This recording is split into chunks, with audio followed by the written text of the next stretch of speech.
While Survivor is a well-produced and conducted show, at the end of the day, it is people starving on an island while being forced to do challenges. Something will go wrong eventually. This video will be recapping, in my opinion, the 5 scariest medical evacuations across all of Survivor. Crashing into number 5, we have Mike Borassi from Survivor Samoa. Although a little known fact is that this wasn't the first season he was supposed to be on.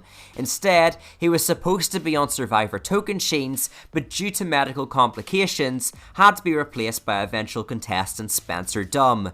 In Tocantins, he was pulled, quite frankly, because of a cocktail of issues, consisting of high blood pressure, his age, his weight, and sleep apnea. But Mike dropped 50 pounds and came into Samoa looking to kick ass. Kicking ass was what happened on day 5, as it was revealed the cast would be playing the now notorious Schmergen Brawl. Now, I don't know about you, but if I'm production, seeing a 62-year-old man already pulled from the prior season of Survivor because of high blood pressure, I, and this might sound ridiculous, would not make a challenge best described as a death pit. Maybe I'm the crazy one here, who knows? But fine, even if production were adamant about doing this dodgeball game designed by Satan, they could have continued it by sitting Mike out. There's also been precedent set for this in the likes of Australian Survivor 2017, where Kent had to sit out of a challenge for medical reasons, resulting in another member of the tribe going twice. But production made Borassi take the hit metaphorically as well as physically, particularly from Eric Cardona, who was his main adversary in the challenge. While Mike actually was putting up a good battle against him, it didn't change the fact it was a 28-year-old man brawling against the oldest individual on the cast with medical issues. This quickly transpired into Mike grinding to a halt with shallow breathing at the later portions of the challenge, resulting in doctors having to have a look at him. When asked to stand during examinations, Mike's legs give out, causing him to collapse to the ground. Borassi then stands again, only for medics to review his heart rate drop by 30 just by standing, and considering they gave him canteens of water with no success after 40 minutes, they had to pull him from the game. But in spite of it being a scary medevac, the reason 4 others are higher is because Mike later revealed in pre-game press it was only dehydration that caused the issue, even stating, "An hour later I was fine and ready to go." Past that, in number 4 is Pat Cusack. Now, I've stated in other videos from before that I'm a relatively new Survivor fan, with my first season ever being David vs Goliath. So you can imagine how jarring it was for me in my first Survivor episode, seeing a man twitching and barely able to breathe. But hey, I'm still here, so clearly it didn't mentally destroy me too much.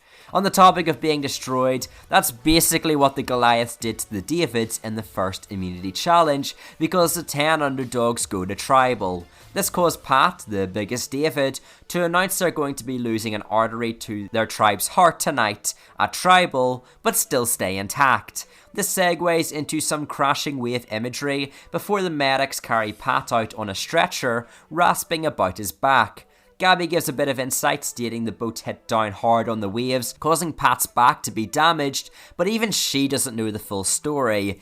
In fact, I don't think anyone to this day does, as even Pat in Express states, "I have no recollection from when the incident happened on the boat until I woke up in a helicopter landing at hospital." It's not until Jeff arrives that Joe details that Pat may have fractured his back. This then causes Pat to proclaim he can't leave, and I assume this is heartbreakingly because he needed the money for his family. In fact, Jeff has even gone on record to say Pat inspired the entire concept around season 37's David vs Goliath, only for him to be eliminated first without even having his torch snuffed. Now, at the reunion show, Pat said he made a full recovery, was cared for appropriately, and even rated it 2 thumbs up. Which was great, but it's still disheartening knowing Pat didn't even attend a single tribal. Worst of all is beyond this and the horrific weather, the David vs Goliath cast had to endure 2 cyclones. The Survivor gods were really adamant to ruin this season, huh? However, racing into number 3 is Michael Skupin from the Australian outback. Now, before he decided to objectively become human scum, Michael was busy being Jack in his Lord of the Flies cosplay. He was hunting pigs religiously, desperately wanted to be the tribe's leader, and tended to the fire. A lot. In the words of Skupin, it's amazing how 6 people can come out here and live off the land. Safety-wise, heat-wise. I think you can tell where I'm going with this. After some campfire scenes, largely reaffirming Cooch's addiction to chicken feed, we then get this terrifying scene of Michael Skupin with burnt hands, screaming as everyone, including the production team, are trying to work out what happened. Now, in the most recent season of Survivor South Africa, Return of the Outcasts, Dino fell into the fire, burning his hands. However, there are 2 key distinctions as to why Skupin was eventually medically evacuated, whereas Dino was not. For one, when Dino fell into the fire, he pushed himself out almost immediately, whereas Skupin had inhaled smoke and fell in. Moreover, Dino's incident happened a few months ago, whereas better known to the producers what the safety concerns and procedures were surrounding the show. Survivor had been on for 20 plus years at that point. Michael was the first instance in Survivor where medics were required, with no one really knowing what to do. It even debunked a vocal minority claiming the show was fake. Like, hey, I've done drama and bits of method acting before, but if my drama teacher said I had to stick my hands in fire for a role, I'll be out quicker than you could say chicken popcorn. Considering his precedents nowadays, I would have liked my Skupin a little more well done, but it's undeniably a scary scene, seeing the skin of Skupin's hands dripping off. That then segues into number 2 with Russel Swan from Survivor Samoa, with its second entry. Now for context, Russell was the leader of the Galoo tribe, and because of it, felt it was a moral obligation to push himself for his tribe, to the point he was in the pouring rain, trying to keep the fire alight. During the blindfold challenge, Russell was one of the blindfolded pushers that halfway through the challenge began succumbing to exhaustion through heavy breathing and increasingly ineffective pushing. In fact, when they park the ball, Russell, in a zombie-like state, begins wandering off before clutching the wooden rail for support. After being on the ball table for a few moments, his head eventually collapses into it. Now, this video is covering the scariest medevacs in Survivor, and this is number 2 for a reason, but one of the funniest moments happens, really because of how out of place it is, where Kelly and Dave are ordering Russell from the sidelines to stop moving the table. Like, geez Russell, you're so selfish, go be unconscious somewhere else.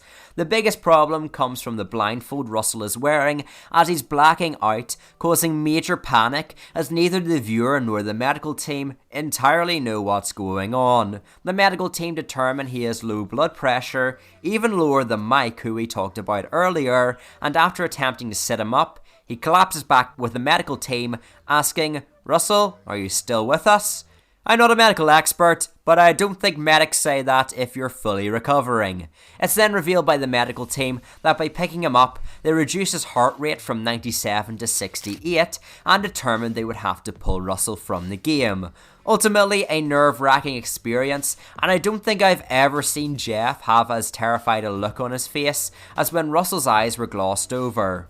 That being said, on number 1, obviously, we have to talk about Caleb Reynolds. Now, while this episode also included Debbie's heat sickness and Sydney's heat stroke, it's obviously only Caleb we'll be focusing on, which still by itself is insanity. Koh Rong was noted in the premiere as having an extremely harsh climate, with this challenge being no exception. The Dig It challenge has been covered on the channel before and will be linked in the end screen, so that will provide context for how horribly designed the challenge was.